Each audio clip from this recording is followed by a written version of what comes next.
ወወልድ ወመንፈስ ቅዱስ አሐዱ አምላክ ዘለዓለም ሥላሴ ስቡሕ ቅዱስ ዘሳረረ ኩሎ ዓለም በአሐቲ ቃል ወአገበርዎ ወይቤልዎ ንበር ምስሌነ እስመ መሴ ወተቈልቈለ ፀሐይ መሽቷልና ከእኛ ጋር እደር። የሉቃስ ወንጌል ምዕራፍ 24 ቁጥር 29።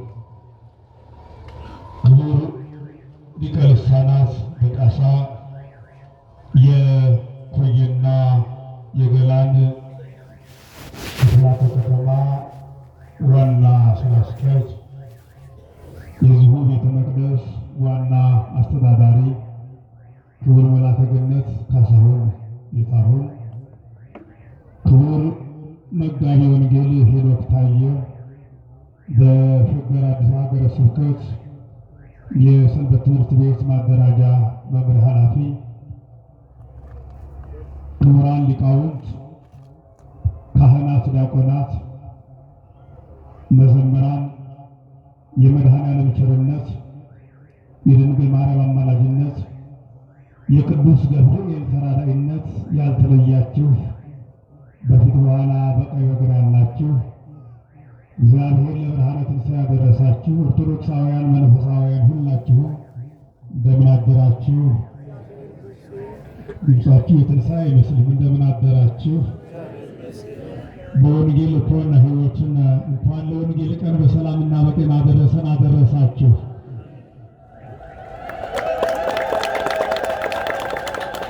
እንኳን ለብርሃነ ትንሣኤው በሰላም አደረሳችሁ።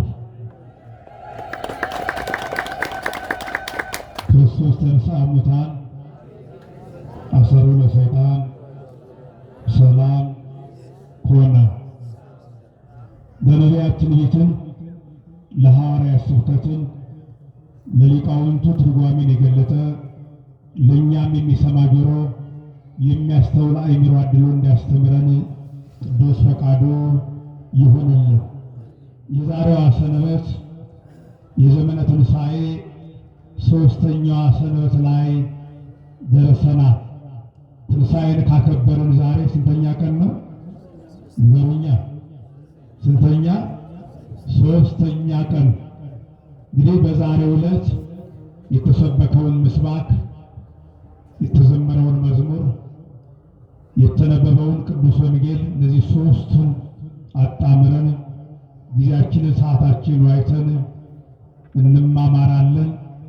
እግዚአብሔር ለሁላችንም የቃሉን ደጃፍ ከፍቶ እንዲያስተምረን ፈቃዱ ይሁንልን። መሽቷልና ከእኛ ጋር እደር መነሻችን ይህ ነው። እንግዲህ ወደ ዕለቱ ምስባክ ስንመጣ መዝሙር 11 ቁጥር 5 ላይ ከዲያቆናቱ ጋር 5 ጊዜ እየተቀባበል ስንዘምረው ስንጸልየው የነበረ ነገረ ትንሣኤውን ሰሙነ ፋሲካውን የዋጀ ከዛሬ 3000 ዓመት በፊት ቅድመ ልደተ ክርስቶስ ከ1000 ዓመት በፊት ስለ ትንሣኤ ክርስቶስ ቅዱስ ዳዊት የዘመረውን መዝሙር ስንዘምረው ስንጸልየው ነበረ። እርሱም እንዲህ ይላል፣ ይዜ እትነሣ ይቤ እግዚአብሔር ርእሲ መድኃኒተ ወአግህድ ቦቱ። ቃለ እግዚአብሔር ቃል ንጹሕ ይዜ ማለት አሚሃ ማለት ነው ይላሉ መተርጉማን። ያን ጊዜ እግዚአብሔር በመዓት እነሳለሁ አለ። ርእሲ መድኃኒተ ወአግህድ ቦቱ፣ ለድሃው ድህነትን ላደርግለት በባለጸጋው ስልጣኔን ልገልጥበት እነሳለሁ አለ። ቃለ እግዚአብሔር ቃል ንጹሕ፣ ይህንን የተናገረበት አንደበት ንጹሕ ነው ማለት ሐሰት የለበትም ማለቱ ነው። ዋናውና ትልቁ ምስጢሩ ግን ይዜ የተነሣ ይቤ እግዚአብሔር፣ ያን ጊዜ ያለ እግዚአብሔር 3 መዓልት 3 ሌሊት በከርሰ መቃብር አድሬ ነፍሴን ከሥጋዬ አዋህጄ ሙስና መቃብር አጥፍቼ ብርሃነ መለኮቴን ገልጬ ከሦስት ቀን በኋላ ያን ጊዜ እነሳለሁ። ሬስ መድኃኒተ ወአገብር ቦቱ ለአዳም ድኅነትን ላደርግለት በዲያብሎስ ሥልጣኔን ልገልጥበት ያን ጊዜ እነሳለሁ አለ። ቃለ እግዚአብሔር ቃል ንጹሕ ይህን የተናገረ የእግዚአብሔር ቃል ንጹሕ ነው ማለት አካላዊ ቃል ነው። በራሱ ቃል ኢየሱስ ክርስቶስ ነው የሚል ነው። እንግዲህ ቅዱስ ዳዊት ይሄ ስለ ነገረ ትንሣኤው ያየ የደረሰ የተመለከተ ጊዜው እንደደረሰ በመንፈስ ቅዱስ የረቀቀው ጎልቶለት የራቀው ቀርቦለት ስለ ትንሣኤ የዘመረው መዝሙር ነው። እነሳለሁ አለ። ቀጥታ ትንሣኤውን ወተንሣ እግዚአብሔር ከመ ዘንቅሐ ብለዋል። 77 ላይ በመዝሙሩ እግዚአብሔር ተነሳ ነው። 3 መዓልት 3 ሌሊት በከርሰ መቃብር አድሮ ተቀብሮ ሞቶ እንደማይቀር ከሞት በኋላ ሕይወትን ከመቃብር በኋላ ትንሣኤን እግዚአብሔር እንደሚያድለን ሞታችንን ሞቶ ትንሣኤያችንን ተነስቶ እግዚአብሔር እንደሚነሳ ቅዱስ ዳዊት አስቀድሞ ነገረ ትንሣኤውን እግዚአብሔር ገልጦለት የዘመረው መዝሙር ነው። በረከቱ ይደረብን። ቅዱስ ያሬድ ይህንን ሲያጎላው ይህንን ሲገልጠው ትንሣኤሁ ገብረ በሰንበት ሲኦለ ወርዶ በነደ እሳት በህየ ሰበረሁ ኆኃተ ብርስ ትንሣኤውን በሰንበት አደረገ። ሲኦል ወርዶ በእሳት ነበልባል የሲኦልን ደጆች ሰበረ። ምድርኒ ትገብር ፋሲካ በሐጺባ በደመ ክርስቶስ። ምድር ማለት እኛ ምድራውያን ነን። ሰማይ ሲል እነ ገብርኤል መላእክትም። ምድር ማለት የአዳም ልጆች ደቂቀ አዳም ሁላችንም በክርስቶስ ደም ታጥበን ፋሲካን እናከብራለን። በክርስቶስ ደም ታጥበን አሁን ፋሲካን የምናከብርበት ወቅትና ጊዜ ላይ እንዳለን ቅዱስ ያሬድ ይገልጣል። እሙት ወነፍሳት ዘይነድር እንገፈነ ብርሃናተ ዘይትዓጸፍ ተንሥአለነ። ከሚነደው እቶነ እሳት አዳንን፣ ብርሃንን የተጎናጸፈ እግዚአብሔር እርሱ ተነሳልን ይላል። እርሱ ምን አደለን? ቅዱስ ዮሐንስ አፈወርቅ ተንሥአ እግዚእነ ከመ ይምሐረነ ተንሥኦ ሥጋቲነ። የእኛን መነሳት ይነግረን ዘንድ እኛን ያስነሳን ዘንድ እግዚአብሔር ተነሳል። እግዚአብሔር ምን አለ? ስለዚህ ትንሣኤው ምናችን ነው? ማንን ያስነሳ ዘንድ? ተንሥአ ወአንሥአ ኩሎ ሙታነ ወፈትሖሙ ለምቁሃን ለአልዓዛር ተንሥእ ዘይቤሎ ወዕውርን ይዘፈወሱ በቃሉ። ሙታንን ያስነሳ እርሱ ተነሳ። አልዓዛርን ያስነሳ አልዓዛር ሲያስፈልገው እርሱ ተነሳ። በዘውሩ በደረቅ ግንባር ላይ ብርሃንን የፈጠረ እርሱ ብርሃነ ትንሣኤውን ገለጠ። ስለዚህ ዮሐንስ አፈወርቅ እንከሰ ይኖርር ታይተ አላም ተኖ ለዘፈጠረና ከክርስቶስ ሞት በኋላ ሞት የለም ማለት ከክርስቶስ መነሳት በኋላ መቃብር የለም። ከሞት በኋላ ሕይወትን አገኘን። ከመቃብር በኋላ ሕይወትን አገኘን። ከመቃብር በኋላ ትንሣኤን አገኘን። ስለዚህ ከዚህ በኋላ መቃብር መማስ የለም፣ መቃብር መቆፈር የለም፣ መቀበር መቅበር የለም። ከዚህ በኋላ ጉዞ ወደ ሰው ወደ ታች ሳይሆን ወደ ሰማይ ነው። ወዴት ነው? ወደ ሰማይ ነው ጉዞ። አሁን ከፍታ ነው። ሞት ሆይ መቃብር ሆይ ድል ማድረግህ ቸነፈር አይቴን ከቀሞት ከሞት ዋይቴን ከመልወት ከሲሆን የሞትና የመቃብርን መሸነፍ የምናውጅበት ከሞት በኋላ ሕይወት ከመቃብር በኋላ ትንሣኤ የተገኘበትን አዋጅ የምናውጅበት የክርስቶስ ትንሣኤ ነው። ወይዜኒ ቀደመ ክርስቶስ እምኩሎሙ ሰምዑታል። አንደኛ ቆሮንቶስ ምዕራፍ 15 ላይ አሁን ግን ክርስቶስ ላንቀላፉት በመቃብር ውስጥ ላሉት ሁሉ ተነሳ። የትንሣኤያችን በኩር መነሻ መጀመሪያው ክርስቶስ ነው። የክርስቶስን ትንሣኤ እያከበርን ነው። የተወደዳችሁ ምዕመናን የእኛንም ትንሣኤ እያከበርን ያለው በትንሣኤው ትንሣኤ ሆኖልናል። አምላካችን በሞተበት በተቀበረበት በተገነዘበት ሥጋ መግነዝ ፍቱ፣ ድንጋይን ገባሉ፣ መቃብር ክፈቱ ሳይል እንደተነሳ ሁሉ እኛም በሞትንበት በተቀበልንበት ሥጋ መግነዝ ፍቱልን፣ መቃብር ክፈቱልን ሳንል በሦስተኛው ቀን እንደተነሳ እኛም በሦስተኛው አዋጅ እንነሳለን። ተቀብረን አንቀርም። ደስ ይበላችሁ። ስለዚህ የመነሳት ዘመን የትንሣኤ ዘመን ነው። አምላካችን ከተነሳ በኋላ ወደ ኤማሁስ ወደ ዛሬው ታሪክ ስንገባ በዋናነት 3 ጊዜ ተገልጧል። ስንት ጊዜ? የዮሐንስ ወንጌል ምዕራፍ 21 ቁጥር 14 ውዝንቱ ሳልሱ ዘያስተርእዮ እግዚእ ኢየሱስ በብሔረ ጥብርያዶስ ለአርዳኢሁ። ጌታችን ሙስና መቃብርን አጥፍቶ ብርሃነ መለኮቱን ገልጦ ከተነሳ በኋላ ለደቀ መዛሙርቱ ሲገለጥ ይህ 3ኛ ጊዜ ነው። ስንተኛ ጊዜ? የመጀመሪያው በትንሣኤ ዕለት ተገልጧል። 11ዱ ደቀ መዛሙርት ተማሪዎቹ ሳሉ ተገልጧል። እንዘ ወፊት ቆመ ማእከሎሙ ወቤሎሙ ሰላም ለኩልክሙ። ደጁ ተዘግቶ ሳለ መስኮት በር ሳያንኳኳ በዝግ ማኅፀን ተጸንሶ በዝግ ማኅፀን የተወለደው አምላክ፣ በዝግ መቃብር የተነሳው አምላክ በዝግ ቤት ገብቶ የተዘጋውን የተማሪዎችን የሐዋርያትን ሰላም ይከፍት ዘንድ በዝግ ቤት መግባት አይችልም? እስቲ መድኃኔዓለም የተዘጋውን ሰላምና ጤና ይክፈትልን። በዝግ ቤት ገባ። ሐዋርያት ደነገጡ። በጌርጌሴኖን ሲያውከን የነበረ መንፈስ ነው የመጣው። ወደ ሰሎሙ ከመዘ መንፈሰ ይሬኤው ምትሃት ያዩ መሰላቸው። አንዳንድ ጊዜ ዘው ብሎ የሚገባው ምትሃት ነው ወይም መንፈስ ማለት አንዳንዴ ሰው ካለ መንፈስ ነው ቢባል ረቂቅ ነው ለማለት አይደለ? ነፈሩ። እሱ ግን እንዲህ አላቸው፣ አትፍሩ፣ አትደንግጡ። እስመ ለመንፈስ ሳልቦቱ ሥጋ ወአጽም፣ ለምትሃት ለመንፈስ ሥጋና ደም አጥንት የለውም። እኔን ግን እሪሁ ደዌው እገሬ ወግሥጹኒ ያለ ይሄ የተቸነከረ እጅና እግሬ፣ ይሄ የተወጋው ጎኔ ይዋል ያሷል። ይህንን ካሳያችሁ በኋላ ትንሣኤውን ገለጠላቸው። ትንሣኤውን አመኑ። ምክንያቱም የተቸነከረው ሥጋ፣ የተቸነከረው እጅና እግር፣ የተወጋው ጎን በለበሰው ሥጋ ስለሆነ ያንን ስላሳያቸው ሐዋርያት አመኑ ነው። ከዚህም በኋላ የትንሣኤ ዕለት ሰላም ለኩልክሙ፣ እንዴት ሰነበታችሁ? አስታረቅኳችሁ ብሎ ሰላምን ከፈተላቸው። ሊቃውንቱ እንደሚናገሩት ወዘንተ ቢሮ ነፋላይ ሊሆኑ ወይ ቤሎም ንጹሕ መንፈሰ ቅዱስ እሱ ካለባቸው በኋላ መንፈስ ቅዱስን ተቀበሉ አላችሁ ማለት ስልጣነ ክህነትን ሰጣቸው። አብዛኞቹ ሊቃውንት እዚህ ላይ የሐዋርያ ስልጣነ ክህነት መቀበል መቼ ነው? የትንሣኤ ዕለት ማታ። የትንሣኤ በእርግጥ የዕርገት ዕለትም ይላሉ። አንድ መውሰድ ነው፣ ችግር አይጣረስ።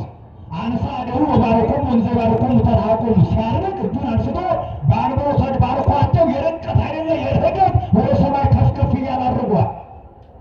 ለየርገትም ላይ ቢሉ የትንሣኤ ዕለት እንዲሁ አንድ ነው። የጌታ በዓል ሸዋሚው እርሱ ነው፣ ሊቀ ካህናቱም እርሱ ነው፣ ስልጣኑም የእርሱ ነው። ምክንያቱም የትንሣኤ ዕለት ስልጣነ ክህነት እንደሰጣቸው የሚያጠይቅ እዚሁ ገጸ ንባብ ለማ ያደግሙ ለሰብእ ኃጢአት የታደጉ ነው። ወለማ ያደግሙ ለሰብእ ኃጢአት እየተሃደጉ ነው። ኃጢአታቸውን ይቅር ያላችኋቸው ይቀርላቸዋል፣ ያልተዋችሁላቸው ደግሞ ይቅር አይባልላቸውም አይተውላቸውም ስላለ ማሰር መፍታት ይፍታ ይንቅ ያንጽ ወይ ቀድስ ብሎ ካህኑ የሚፈታው ካህኑ የሚናዝዘው በስልጣነ ክህነት መሆኑን ለመግለጥ እዚሁ ገጸ ንባቡ ስላለ ቅስናን ሰጥቷቸዋል ይላሉ። የትንሣኤ ዕለት ማታ አንደኛው መገለጥ ይህ ነው። ሌላው ከተነሳ በኋላ ሁለተኛው የዳግም ትንሣኤ ዕለት ተገልጧል። የምለት ቶማስ ባለበት ዲዲሞስ ቶማስ ካላየ ኋላ ምንም ስላለ ሊቃውንቱ ጥንተ ሰዱቃዊ ነው ይላሉ። ጥንተ ሰዱቃዊ ፈሪሳውያን ሰዱቃውያን ትንሣኤ ሙታንን አያምኑ። ሰው ከሞተ በኋላ ሥጋው አፈር ትቢያ ሆኖ ይቀራል፣ ነፍሱ እንደ ጢስና እንደ ጉም ተበትና ትቀራለች ብለው የሚያምኑ ናቸው። ትንሣኤ ሙታንን አይቀበሉ። ስለዚህ ትንሣኤ ሙታንን ከማይቀበሉት ወገን ስለሆነ ተከራክሯል። የትንሣኤ ነገር ሲነሳ ይከራከራል። አንድም ይላሉ ሊቃውንቱ ቶማስ እውነቱን ነው፣ ሐዋርያት የሰማነውን አየን ብለው ሲያስተምሩ እሱ ደግሞ አየሁ ሰማሁ ብሎ ቢያስተምር አየሁ ሳይል ማን ይቀበለዋል? ስለዚህ የበጎ ክርክር ነው ይላሉ ሊቃውንት። እና የዳግም ትንሣኤ ዕለት ትንሣኤውን ለቶማስ ለሐዋርያት የገለጠበት ዳግም ትንሣኤ ማለት ክርስቶስ በሳምንቱ ዳግመኛ የተነሳ ማለት አይደል። ነገር ግን ትንሣኤው ዳግመኛ የሚታሰብበት የትንሣኤ ዕለት የተባለ ሙሉ ቃለ እግዚአብሔር በዳግም ትንሣኤ ይደገማል። አይ ሊቃውንት ይትፌሳ ሰማይ ተብሎ ሙሉ ቃለ እግዚአብሔር የሚደገምበት ስለሆነ የትንሣኤ ዕለት በዝግ መቃብር ስለተነሳ የዳግም ትንሣኤ በዝግ ቤት ገብቶ ሰላም ለእናንተ ይሁን ስላለ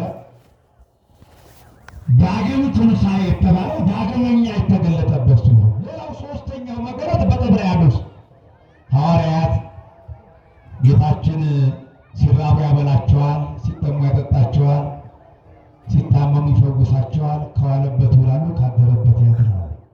አሁን ግን በሞት ተለይተዋል። ተስፋ ቆረጡ። አንሰ አህጉር ከማስግራሳ ቅዱስ ጴጥሮስ አሳራ ሰግር ይሄዳለሁ ወነነኔ መጽሐፌ ከእኛም ከአንተ ጋር እንመጣለን። ተያይዘው ወደ ጥብርያዶስ ወረዱ። መረቡን መጠገን ጀመሩ። ታንኳይቱን መቅዘፍ ጀመሩ። ሌሊቱን ሙሉ ደከሙ። ወአልቦዝ አስገርመ በይእቲ ሌሊት ወይምንትሪ ምንም የያዙት እግዚአብሔር ካልፈቀደ ድካም ብቻ ነው የሚሆነው ወገኖች። ምንም ያዛን ጠባይን በኑሯችን ላይ ምንም መጨመር አልችልም። ጥቂት አለፍ ማለት አልችልም። እግዚአብሔር ከእኛ ጋር ሲሆኑ ትርፋማ ምን ሆነው በቅሪያ ሰው በአምስቱ ሰው አስገበሙ ጊዜ ለአምሳ ቤት አይደል በሁለት ዓሣና በአምስት የገብስ እንጀራ ህዝቡን መግቧል፣ አጥግቧል። እግዚአብሔር አሳውን ማዘዝ አይችልም። ስለዚህ ያለ እግዚአብሔር ፈቃድ ስለማይሆን ስለ እግዚአብሔር ፈቃድ እግዚአብሔር ያንን ፈቃድ ምንም ማድረግ አትችሉም ስለሚል እና ቅዱሳን ሐዋርያት ሌሊቱን ሙሉ ደከሙ።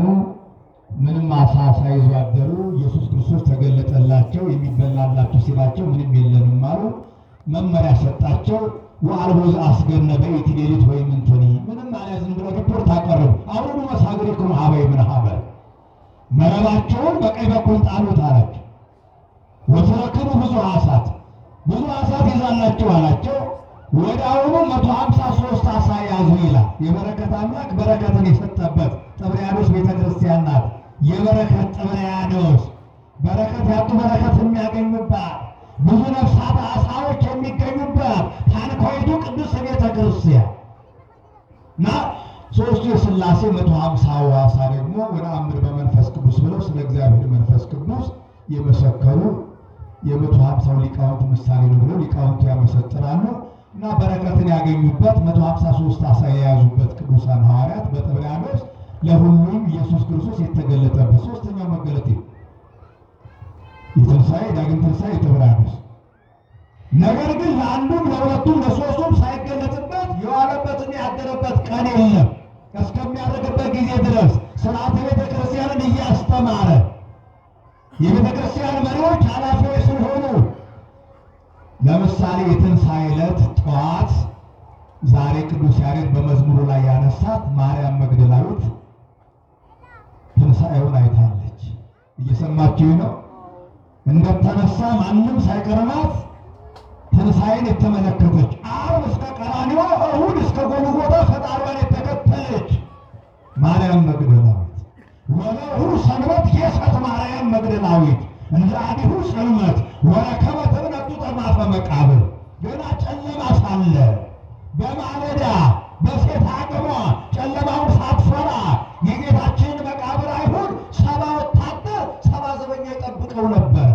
እነሱን ሳትፈራ ባለውለቷ ስለሆነ ከ7 አጋንንት ጠላት ስላዳናት መንፈሰ ትዕቢት፣ መንፈሰ ጽርፈት፣ መንፈሰ ሐሜት፣ መንፈሰ ቅናት፣ መንፈሰ ትውዝፍት ማለት የምንዝርና ጌጥ፣ መንፈሰ ዝሙት፣ እነዚህ አጋንንት፣ እነዚህ ባላጋራዎች፣ እነዚህ 7 የሚያህሉ ጠላቶች ያሰቃዩት ነበር።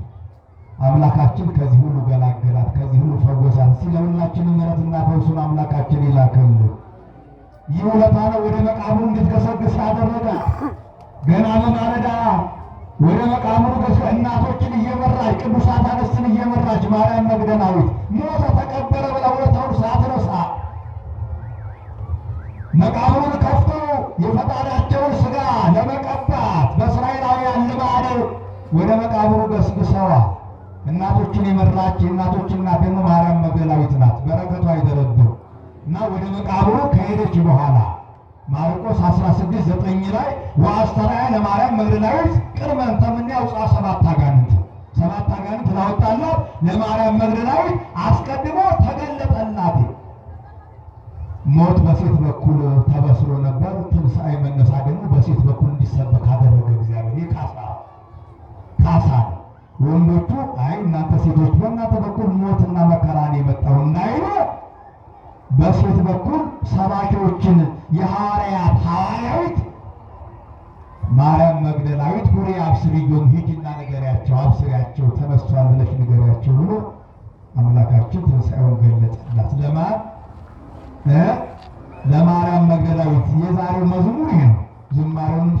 ይህንን የሚገልጽ ነበር እና ለማርያም መግደላዊት ተገልጦላታል። ወመሰላል አዲስ አቃቤ ገነት አትክልተኛ መሰላት። እሱ ግን ፈጣሪው አምላኳ ነበር። በአትክልት ስፍራ ቀብረው ስለነበር አትክልተኛ መሰላት። እነሱ አንተ ወሰድኮ ምክረኒ ሀበ ወሰድኮ፣ እባክህ የጌታዬን ሥጋ አንተ ወስደው እንደሆነ ንገረኝ፣ ወሮታውን እከፍልሃለሁ አለችው እያለቀሰች እያነባች። ኢየሱስ ክርስቶስ ግን ማርያም አላት። ማን አላት? ሊቃውንቱ ይኸው አንደኛዋን በግ ጠራት ብለዋል። አንቀጸ አባገ ዮሐንስ 10 ወይጼው ለአባገ በበአስማት ነው። በጎቹን እረኛ በየስማቸው ይጠራቸዋል። ይኸው አንደኛዋን ማርያም ብሎ ጠራት። እርሷ እረኛዋ ፈጣሪዋ አዳኟ እንደሆነ ስላወቀች ስለተረዳች ሊቅ አለችው። ዘዕብራይስጥ ሊቅ ብሂል ረቡኒ አለችው። መምህር ሆይ ፈጣሪ ሆይ ያዳንከኝ መድኃኔዓለም ሆይ ማለቷ። ከዚህም በኋላ አታልቅሽ ብሎ አጽናንቷታል። መላእክትም እነ ቅዱስ ገብርኤልም ምን ያበኬኪ ወእምእሲቶ ወመነታስሲ፣ አንቺ ሴት ትንሣኤ እኮ የለቅሶ ቀን አይደለም። የለቅሶ ማለት የደስታ ቀን ነው። ጥቁር የሚለበስበት ሳይሆን ነጭ የሚለበስበት ቀን ነው። አታልቅሽ፣ ሂጂና ተነስቷል ብለሽ አስሪያቸው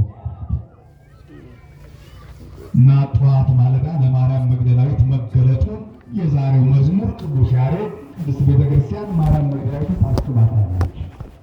ሌላው ወንጌሉ የዛሬው ወንጌል ዋና ዋናውን የምንመለከተው የሉቃስ ወንጌል ምዕራፍ 24 ከቁጥር 13 እስከ 45 ድረስ ነው የተነበረው። እኛ የምናየው መነሳት፣ መዳሰስ፣ መታየት ያለበትን ዋና ዋናውን ነው የምናየው። ግን የትንሣኤ ዕለት ጠዋት ለማርያም መግደላዊት ተገለጠ። ከሰዓት ደግሞ ለኤማሁስ መንገደኞች ተገለጡ። ለማን አልኳቸው? ወይእተ ዕለተ እንዘ ያዕጉሉ ክልኤቱ ሙስሊቶሙ ሀገረ እንተ ይእቲ ኢየሩሳሌም መጠነ ስሳ ምዕራፍ እንተ ስማ ኤማሁስ፣ ስማ ኤማሁስ ወደምትባል ከኢየሩሳሌም 60 ምዕራፍ ወደምትርቅ ወደ ኤማሁስ ከእነሱ መካከል ከ12ቱ አርድእት መካከል 2 ደቀ መዛሙርት ሄዱ። ስንት ደቀ መዛሙርት? እነሱም ይህንን ታሪክ የሚጽፈው ቅዱስ ሉቃስ ስለሆነ ብዙ ጊዜ ወንጌላውያን ስማቸውን አይጽፉም። ወንጌላቸው ዮሐንስም ዝቁ ቃለ ረድያ ነው የሚጽፈው።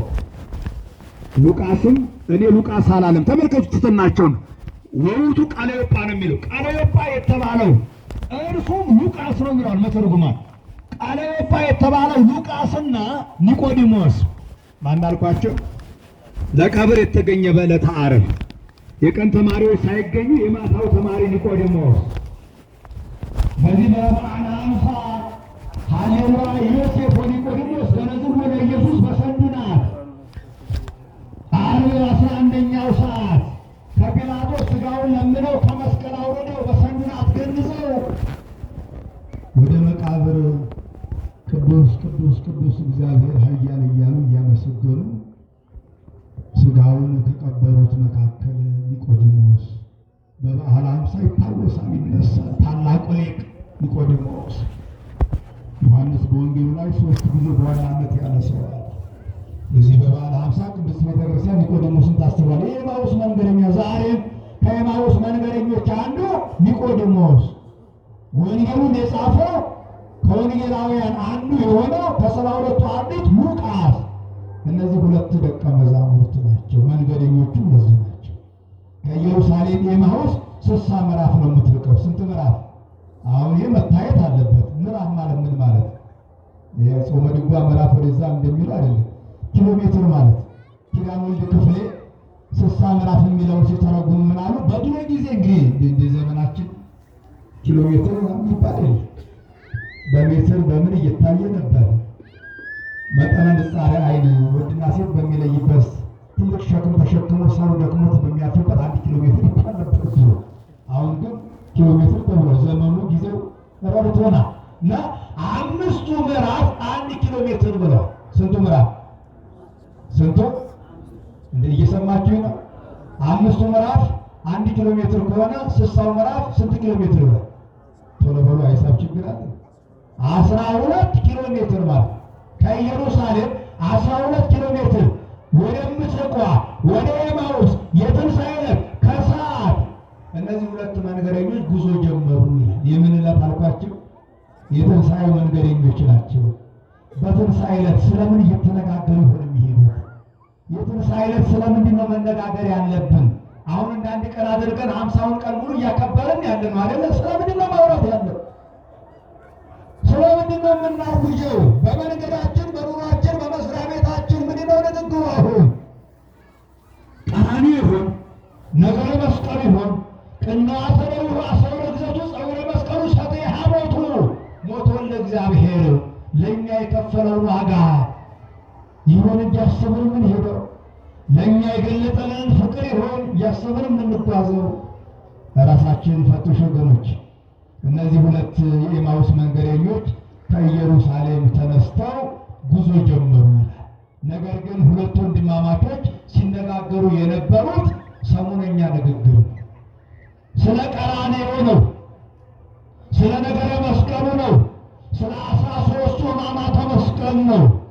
መድኃኒት መስቀል ተተከለ፣ ተስፋ አበው ተፈጸመ፣ አዳም ከነዚህ ልዩ ዳነ፣ አንዱ ተሰቅሎ ዓለም ሁሉ ዳነ።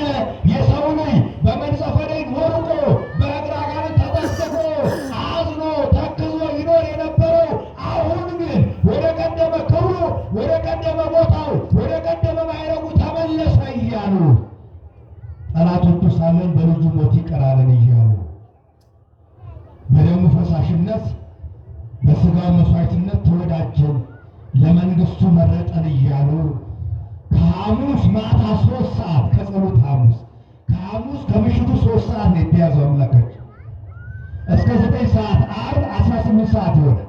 18 ሰዓት ሙሉ የተቀበለውን መከራ ጅራፉን፣ ችንካሩን 13ቱን ሕማማተ መስቀል እያሰቡ እየተነጋገሩ 12 ኪሎ ሜትር መጓዝ ጀመሩ። ወውቱ ጻድቅ ነበረ፣ በሰውም በእግዚአብሔር ዘንድ የታመነ ነበረ። ትክክለኛ ሰው ነበረ፣ ሐሰት ቅጥፈት የሌለበት ንጹሐ ባህሪ፣ ቅዱሰ ባህሪ፣ ልዑለ ባህሪ እውነተኛ ሰው ነበረ። ግን ሰቀሉት። መቼም ደግ ሰው አይበረክትላቸው አይሁድ፣ መቼም ደግ ሰው አይበረክትላት በዚች ምድር ላይ። ደግ ሆኖ መልካም ሆኖ ከተገኘ ሁሉም ስቀለው ነው፣ ቸንክረው ነው። ያንን እውነተኛ ሰው እኮ ሰቀሉት። የካህናት አለቆች፣ የሸንጎ ሽማግሌዎች ፈረዱበት እያሉ የዕለት ዓርብን መከራ እያሰቡ እየተነጋገሩ ተመልከቱ። ትንሣኤ ላይ እኮ ነው ያሉት፣ ግን ዓርብን አልረሱ። ተፈሰከ ብለን ጾምን መርሳት የለብንም። ዓርብ ሳይኖር እሑድ የለም፣ ጾም ሳይኖር ፋሲካ የለም። በቃ አሁን ጾመ ልጓሙ ተፈታ ተብሎ እንደ ልብ ወደ ዓለም መሄድ አይገባም። ክርስቲያን ሁልጊዜ ጾመኛ ዕለተ ዓርብን ያስባል። ነገረ መስቀሉን፣ ቅንዋተ ደብሩ፣ አሰረ ግዘቱን፣ ጸውረ መስቀሉን፣ ሰዘያ ሞቱን እያሰቡ እነዚህ ሁለት ደቀ መዛሙርት መጓዝ ጀመሩ። ግን የሚገርመው ከእነሱ ጋር አንድ ሶስተኛ መንገደኛ እንግዲህ አብሮ ይሄድ ነበር። ማን ነው እሱ? ንገሩኛ። አላወቁትም። ግን እነሱ ወገኖች ሳናውቅ ከእኛ ጋር አብሮ የሚሄድ አምላክ አለ። እስኪ በመግባታችን አብሮ ይግባ፣ በመውጣታችን አብሮ ይውጣ። መንገዱ የሚስተካከለው የሚቃናው እግዚአብሔር ከእኛ ጋር አብሮ ሲወጣ ሲገባ። አለበለዚያ እንደምትተራፊጉ እንደምታዩት የሰው ነፍስ እንደ ቅጠል እየረገፈ ነው። እንደ ክረምት ጎርፍ ደም እየፈሰሰ ነው። የሚሰማው የሚታየው አስደንጋጭ ነገር ነው። መንገድ ላይ እባካችሁ እግዚአብሔር ይዘን እንውጣ። የኤማሁስ መንገደኞች እነሆ። መነጋገር ያለብን ስለ እምነታችን ነው፣ ስለ ራሳችን፣ ስለ ንስሐ ሕይወታችን ነው። ስለ ቀራንዮ፣ ስለ መስቀሉ ይሁን። ስለ ጠው ቁረጠው ይበቃል። ስለ ሰዎቹ፣ ስለ ሰዎች መዓት መቅሰፍት ማውራት ይበቃል። መንገዳችን በምንድን ነው አሁን የተጀመረው? ወገኖች ምን እያወራ ምን እየተነጋገርን ይሆን? በትራንስፖርቱ ላይ በመስሪያ ቤታችን ላይ ጊዜ የምንፈጀው ከእነዚህ ሁለት መንገደኞች እንማረው። እኛው መንገደኞች ነን፣ የመንግሥተ ሰማያት መንገደኞች። ማንም በዚህ ምድር ላይ ቋሚ የለም። ይህ ዓለም ጊዜያዊ ነው። መንገደኞች እንሄዳለን። እባካችሁ መንገዳችን የሰመረ ያማረ የደመቀ እንዲሆን እንደ ኤማሁስ መንገደኞች በጎ መልካም ነገሩን ስለ ሀገር፣ ስለ ዓለም፣ ስለ ሕዝብ እየተመኘን ይልቁንም ስለ ክርስትና ሕይወታችን እየተነጋገርን ክርስቶስ ለእኛ የከፈለውን መከራ ዋጋ እያሰብን እንነጋገር። ማን ከኛ ጋር ይሆናል? ያን ጊዜ እግዚአብሔር ከኛ ጋር ይሆናልና እናንተ ስለምንድን ነው የምትነጋገሩት አላቸው። ደግነቱ በጎ ነገር ነው፣ መልካም ነገር። አሁን መጥፎ ነገር ቢሆን ምን ይውጠን ነበር? አሁን በእኛ መንገድ ላይ እግዚአብሔር ቢመጣ ምንድን ነው የሚሆነው? ንግግራችን ካልተስተካከለ፣ ጉዟችን ካልተቃና፣ በምግባር በሃይማኖት ካልሆነ እግዚአብሔር አሁን ድንገት መጥቶ እናንተ ወዴት ነው የምትሄዱ? ምንድን ነው የምትነጋገሩት? ምንድን ነው የምትሆነው? ስለዚህ መንገዳችን የተቃና እንዲሆን በቅን ልቦና በትሑት ስብዕና እንጓዝ ወገኖች። እምነታችንን ይዘን እንውጣ። እግዚአብሔርን ይዘን እንውጣ። ቅዱስ ገብርኤልን ይዘን እንውጣ። ድንግል ማርያምን ይዘን እንውጣ። ቅዱስ መስቀሉን ይዘን እንውጣ። አንተ ምን ነግራለህ? ኢየሩሳሌም ቀለዮጳ የተባለው ሉቃስ እንዲህ ብለህ የምትጠይቀው አንተ ለዕለተ ዓርብ ለኢየሩሳሌም እንዳሳለፍነው ሳምንት እንግዳ ነህ አሉት። ሞተ ዮሴፍ አሁን ነገር ወደ የዮሴፍን ሞት ወንድሞቹ ለዮሴፍ መልሰው ነገሩት ይላል። የክርስቶስን መከራ መልሰው ለክርስቶስ ነገሩት። አላወቁም። ከዚህም በኋላ ኢየሱስ ክርስቶስ ከሙሴ ጀምሮ በነቢያት ሲነገር የነበረው ነገረ ድኅነቱን ከልደት እስከ ዕርገት፣ ከልደት እስከ ስቅለት፣ እስከ ትንሣኤ እንደ ወርቅ አንከርሎ እንደ ሸማ ጠቅልሎ የተነገረውን ትንቢት፣ የተመሰለውን ምሳሌ፣ የተቆጠረውን ሱባዔ ሁሉ ተንትኖ ተርጉሞ በደንብ አስረዳቸው ይላል። እስኪ እግዚአብሔር ኅቡዕ የሆነውን ይግለጥልን፣ ምስጢሩን ለሁላችንም ይግለጥልን። የተሰወረ የተሸሸገውን ምስጢር አምላካችን ይግለጥልን እና እንዲህ የተነጋገሩ ኤማሁስ ደረሱ ይላል። ወቀርቡ ሀገረ ሀበ ያሐውሩ ባቲ። ከኢየሩሳሌም ተነስተው ወዴት እየሄዱ ነው ያሉት? ምዕመናን ወዴት ሄዳችሁ? ወዴት ነው እየሄዱ ያሉት? ንገሩኝ።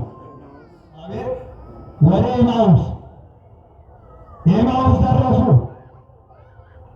ግን እየተነጋገሩ የነበሩት ስለ ቀራንዮ፣ ስለ ነገረ መስቀሉ፣ ስለ መከራው፣ ስለ ትንሣኤው፣ ስለ ፋሲካ ነው። ንግግራቸው መንፈሳዊ ንግግር ነው። አያችሁ፣ ያሰቡበት ደረሱ ወገኖች። በመልካምነት በደግነት የጀመረው መንገድ አሰብንበት መድረስ እንችላለን። ኤማሁስ ደረሱ። ኤማሁስ ሲደርሱ እንዲህ አሉት፣ አንተ ስትነግረን ስትተረጉምልን ወይ ቀሌና ልብና በጣም ተናደድን። ምነው ቶሎ ብለን ባየን፣ ቶሎ ብለን በተረዳን፣ ለካ አንተን ነው የሰቀሉ አይሁን ብለው መናደድ ጀመሩ። እንደውም እንዲህ አሉት፣ ወአገበርዎ ወይቤልዎ ኅድር ምስሌነ። ግድ ያሉት ምን አሉት? ካላደርክ አሉት። ምን ካላልክ? ካላደርክ፣ በግድ ወደ ቤት ካልገባ። መቼም የዛሬን አድርገውና እንግዳ እኮ ቤት ገብተህ አርፈህ አድረህ ሂድ ነው አይደል የሚባለው? የዛሬን አድርገው። ዛሬ እንግዳም የለ ተቀባዩ ለይምሰል አይደል? አረገባበሩ ግቡ ነው። በግድ ማለት ያስፈልጋል። ልክ ካልባረከኝ አለቅም እንደ ያዕቆብ በግድ አሉት። ወደ ቤታችን ካልገባ ከእኛ ጋር ካላደርክ አይሆንም፣ አንሸኝህም፣ አንሰድህም አሉ። ምክንያቱም ከፊት ምን አለ? እስመ መስቀሉ ተቆልቆለ ፀሐይ፣ ፀሐዩ ጠልቋል። እንደምታየው ቀኑ አልፎ ሌሊቱ ደርሷል። ብርሃኑ አልፎ ጨለማው ተደቅኗል።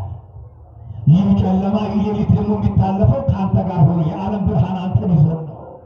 ያለ አንተ የመሸው ሌሊት አይነጋም፣ ጨለማ ወደ ብርሃንነት አይቀየርም። ስለዚህ ወደ ቤታችን ግባ ብለው ግድ ያሉት ወገኖች። ክርስትናን ጠበቅ እናድርግ። ግድ የለሽ አንሁን። ለይምሰል መሆን የለበትም። ወንጌል የሚነገረው ቃለ እግዚአብሔር የሚነገረው የወንጌል ድግስ ተደግሶ እንደምታዩት የወንጌል ቀን ተብሎ በጣም ግሩም፣ በጣም ዕለቱን ጊዜውን የዋጀ የኤማሁስ መንገደኞች መንገዳቸው ላይ ጉዟቸው ላይ ቃለ እግዚአብሔር ወንጌል እየሰሙ አይደል የሄዱት? ኑሯችን፣ ሕይወታችን፣ መንገዳችን ሁሉ ቃለ እግዚአብሔር እንዲሆን ወንጌል እንዲሆን በወንጌል ላይ የተመሰረተ ሕይወት እንዲኖረን ነው አይደለ ቤተክርስቲያን ጉባኤ ዘረጋቸው። ስለዚህ በግድ ማለት ያስፈልጋል። ወደ ቤት የግባ ማለት ያስፈልጋል። እግዚአብሔር ወደ ቤታችን ለመግባት በሩን ያንኳኳል። የሚከፍትልኝ ቢኖር እገባለሁ፣ ከእሱም ጋር አብሬ እራት እበላለሁ። ከዛን በኋላ ወደ ቤት ገባ ይላል። ወሆአ ከመ ይድር ምስሌሁ ሊያድር ወደ ቤት ገባ። እስቲ መድኃኔዓለም ወደ ሁላችንም ቤት ይግባ። መድኃኔዓለም የሚያድርበት ቤት አስባችሁታል? ድንግል ማርያም የምትገባበት የምታድርበት ቤት በረከቱ ሰላሙ ጤናው ይተረፈረፈ ይሆናል። ሊያድር ወደ ቤት ገባ። ወደ ቤት ከገባ በኋላ ወእምዝ እንዘ ይረፍቅ ከእነሱ ጋር አብሮ ተቀምጦ ነሣ ኅብስተ ባረከ ወፈተተ ወወሀቦ እንጀራን አነሳ ማለት ዳቦውን አነሳና ባረከ፣ ቆረሰ፣ ሰጣቸው። ምን አላቸው? አዎ ጸሎተ ማዕድ አደረሰ። እንዲሁ ዝም ብሎ አልቆረሰው። ጸሎተ ማዕድ ባረከ። ጸሎተ ማዕድ አሁን አባቶች ማዕዱን ይባረካሉ አይደለ? ከዛ የመጣ እኮ እንዲሁ ዝም ብሎ እንደ ማዕድ እኮ እንጀራ እኮ ዝም ብሎ አይዘረተም። እንኳን ስመ እግዚአብሔር ሳይጠራ እንዲሁም እንደምታዩት እንጀራው እሱ ቢሉት ብዙ ሀገር ደርሶ ይመጣ በረከት አይሆንም፣ ጤና አይሆንም። ስመ እግዚአብሔር ጠርታችሁ አማትባችሁ ተመገቡ። አቡነ ዘበሰማያት ብላችሁ ጸልያችሁ የመገበን እግዚአብሔርን ስብሐት ብላችሁ አመስግኑ። በረከት አይኖርም። ወደ ውስጥ ገብቶ ጤናና ሰላም ሊሆንም አይችልም። ያቃጠለ የጨጓራ ኩላሊቱን መከራ የሚመጣው እንጀራ ተዋሽቶ ተቀጥፎ ነው፣ ነገር ተሰርቶ ነው። ሰላምና ጤና እነሳ። እግዚአብሔር ያልባረከው እንጀራ እውቀት ላይሆን ሰላም ሊሆናቸው ባርኮ ሰጣቸው። ጸሎተ ማዕድ አድርሶ አሁን የሚያስተማረን ጸሎተ ማዕድ ማድረስ ስመ እግዚአብሔር ጠርቶ ባርኮ መመገብ እንደሚገባ ሲያስተምረን ያንን ሰጣቸው። ያንን ከተመገቡ በኋላ ወእምዝ ከሰተ ልቦሙ ከመ ይለቡ መጻሕፍተ ወዲያውኑ አይነ ልቦናቸው ክፍት አለ ይላል። ክብር ምስጋና ለመድኃኔዓለም። አመስግኑ። አይነ ልቦናቸው ምን አለ? እንጀራን ማን ስለሰጣቸው? እግዚአብሔር የሰጣቸውን እንጀራ ምን ስላሉ? ስለበሉ። እስካሁን እኮ አላወቁትም። አንድ እንግዳ መስሏቸው ከእነሱ ጋር አብሮ የሚጓዝ መስሏቸው አላወቁትም። አሁን ግን አወቁት። እግዚአብሔር የሚሰጠው እንጀራ ተመልከቱ። ልቦናን ብሩህ ያደርጋል፣ አይምሮን ይከፍታል። ብሩህ የሆነውን መልካሙን እንጀራ ስጠን ይበሉት። እግዚአብሔር እንለምነው። አይምሯቸው ተከፈተ ይላል። ወዲያውኑ ከእነሱ ተሰወረ። ወደ ሰውት ኢየሩሳሌም የዛሬ ወንጌል ማብቂያው ወደ ኢየሩሳሌም ተመለሱ። ወደ ተመለሱ።